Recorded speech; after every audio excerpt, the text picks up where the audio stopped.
Hi viewers, welcome to Filmibeat. Pawan Kalyan అభిమానులతో పాటు సినీ ప్రేక్షకులు ఎప్పుడెప్పుడా అని ఎదురు చూస్తోన్న ఓజీ చిత్రం దసరా కానుకగా సెప్టెంబర్ 25న విడుదలకు సిద్ధమవుతోంది మనకి తెలుసు. ఇక నందమూరి బాలకృష్ణ, బోయపాటి శ్రీను కాంబినేషన్ లో తెరకెక్కుతోన్న అఖండ 2 చిత్రం దసరా రేసు నుంచి తప్పుకోవడంతో ఓజీకి మరింత ప్లస్ కానుంది. ఎప్పుడో రావాల్సిన ఈ చిత్రం పవన్ కళ్యాణ్ బిజీ షెడ్యూల్ కారణంగా కాస్త ఆలస్యమైంది. చివరకు అన్ని కార్యక్రమాలు పూర్తి చేసుకుని ప్రేక్షకుల ముందుకు రావడానికి రెడీ అయిపోయింది. ఇక మన దేశంలో సెప్టెంబర్ 25న ఈ చిత్రం రిలీజ్ కానుండగా ఓవర్సీస్ లో ఒకరోజు ముందుగానే ప్రీమియర్ షోలు పడనున్నాయి. ఇందుకోసం ఇప్పటికే అడ్వాన్స్ బుకింగ్స్ మొదలైపోయాయి. ఇక పవన్ కళ్యాణ్ ఈ చిత్రంలో ఓజాస్ గంభీరా అనే పాత్రలో కనిపించనున్నారు. ఈ సినిమాలో మార్షల్ ఆర్ట్స్ కు అత్యంత ప్రాధాన్యత ఉంటుంది.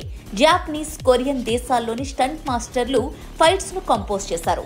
ఈ సినిమాలోని నటీనటులు, సాంకేతిక నిపుణుల రెమ్యూనరేషన్లు, ప్రొడక్షన్ కాస్ట్ అంతా కలిపి ఈ సినిమాకు 250 నుంచి 300 కోట్ల రూపాయల మేర బడ్జెట్ తో నిర్మించారు. ఇక నార్త్ అమెరికాతో కలిపి ఓవర్సీస్ రైట్స్ సుమారుగా 80 కోట్ల రూపాయల మేర జరిగిందని ట్రేడ్ వర్గాలు వెల్లడించాయి.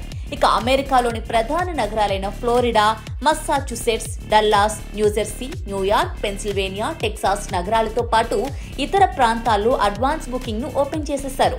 సినీమార్క్, రీగల్ చైన్ థియేటర్లలో టికెట్ల అమ్మకాలు ప్రారంభించారు. ఇప్పటి వరకు 34 లొకేషన్లలో 130 షోల కోసం అడ్వాన్స్ బుకింగ్స్ ను ప్రారంభించారు. అయితే డల్లాస్ లోని సినీమార్క్ లో 40 షోలు ప్రదర్శించడానికి నిర్ణయం తీసుకున్నారని ట్రేడ్ వర్గాలు సోషల్ మీడియాలో వెల్లడించారు. ఇటీవల హరిహర వీరమల్లుతో డిజాస్టర్ మూటగట్టుకున్న పవన్ కళ్యాణ్ ఓజీతో తన సత్తా చాటాలని పట్టుదలగా ఉన్నారట. ఈ నేపథ్యంలోనే ఈ చిత్రానికి సంబంధించి స్టోరీ లైన్ ఒకటి గట్టిగా వినిపిస్తోంది. అదే నిజమైతే ఓజీ బ్లాక్ బస్టర్ కావడం ఖాయమని అంటున్నారు. ఇక సోషల్ మీడియాలో వినిపిస్తున్న సమాచారం ప్రకారం కథ ఏంటంటే, ముంబై అండర్ వరల్డ్ నుంచి పూర్తిగా మాయమైన ఓజాస్ గంభీరా మళ్లీ తిరిగొస్తాడు. ప్రస్తుతం చీకటి ప్రపంచాన్ని శాసిస్తోన్న నిరంకుశ శత్రువైన ఓమీ భావుని మట్టి కరిపించి తన సామ్రాజ్యాన్ని మళ్లీ ఎలా హస్తగతం చేసుకున్నాడన్నది కథ.